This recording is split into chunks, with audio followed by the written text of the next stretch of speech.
शेतकरी मित्रांनो, खरीप हंगाम 2023 मधील सोयाबीन व कापूस उत्पादक शेतकरी बांधवांना भावांतर योजनेअंतर्गत हेक्टरी 5,000 रुपये अनुदान दिले जात आहे आणि याची वाटप आता लवकरच सुरू होणार आहे। परंतु त्याआधी शेतकरी बांधवांना केवायसी करण्याचे आवाहन कृषी विभागाकडून करण्यात आलेले आहे। त्यामुळे शेतकरी बांधवांमध्ये मोठा संभ्रम या ठिकाणी निर्माण झालेला आहे।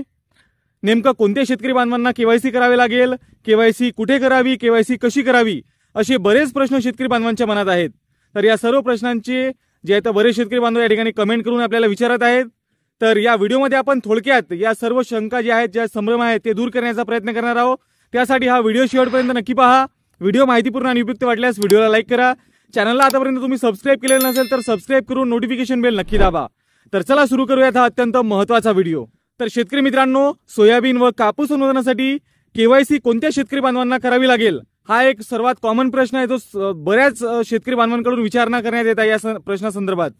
तर शेतकरी मित्रांनो, लक्षात असू द्या, आता ज्या शेतकरी बांधवांची पीएम किसान सन्मान निधी योजना आणि नमो शेतकरी महासन्मान निधी योजनेची केवायसी झालेली आहे, तर अशा शेतकरी बांधवांचा डाटा हा राज्य शासनाकडे उपलब्ध आहे।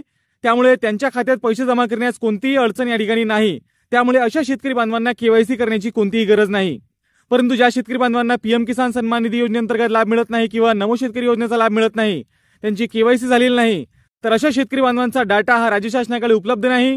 त्यामुळे त्या शेतकरी बांधवांना लवकरात लवकर आपली केवायसी या ठिकाणी सोयाबीन व कापूस अनुदानासाठी करावी लागणे आवश्यक आहे। तर त्यानंतरचा विचारला जाणारा सर्वात मोठा प्रश्न आणि महत्त्वाचा प्रश्न म्हणजे ई केवायसी कुठे करावी आणि कशी करावी।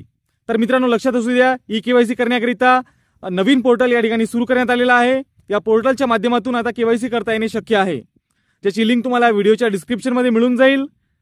तर मित्रांनो, आता ई केवायसी कुठे करावी, तर लक्षात असू द्या, ई केवायसी तुम्ही स्वतः सुद्धा करू शकता। आपल्या मोबाईलवरूनच डिस्बर्समेंट स्टेटसचा पर्याय या ठिकाणी पोर्टलवर देण्यात आलेला आहे। त्या ठिकाणी तुमचा आधार क्रमांक टाकून त्यानंतर तुमचं नाव जर यादीत असेल तर तुम्हाला ओटीपी पाठवण्यात येईल। तुमचे डिटेल्स या ठिकाणी तुम्ही चेक करून आपली केवायसी करू शकता।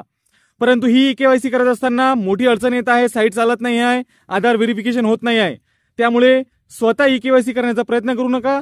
या ठिकाणी सर्वात सोपी पद्धत आहे, तुमच्या कृषी सहाय्यकांकडे जा, ते आपल्या लॉगिन मधून तुमची ई केवायसी या ठिकाणी करून देतील, कारण त्यांच्याकडे केवायसी करण्याचा जो आहे तर पर्याय उपलब्ध आहे।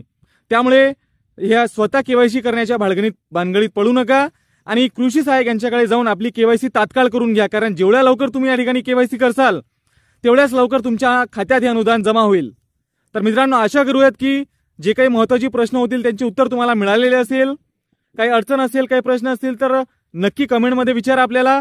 त्या कमेंटचं उत्तर आपण पुन्हा एकदा नवीन व्हिडिओमध्ये देण्याचा नक्कीच प्रयत्न करू। तर आशा करूयात की तुमच्या मनातील संभ्रम दूर झालेला असेल। त्यामुळे व्हिडिओला लाईक करा, चॅनलला सबस्क्राइब करून घ्या, नोटिफिकेशन बेल नक्की दाबा। तर आजच्या व्हिडिओमध्ये एवढंच, भेटूयात पुढील व्हिडिओमध्ये नवीन माहितीसह। धन्यवाद।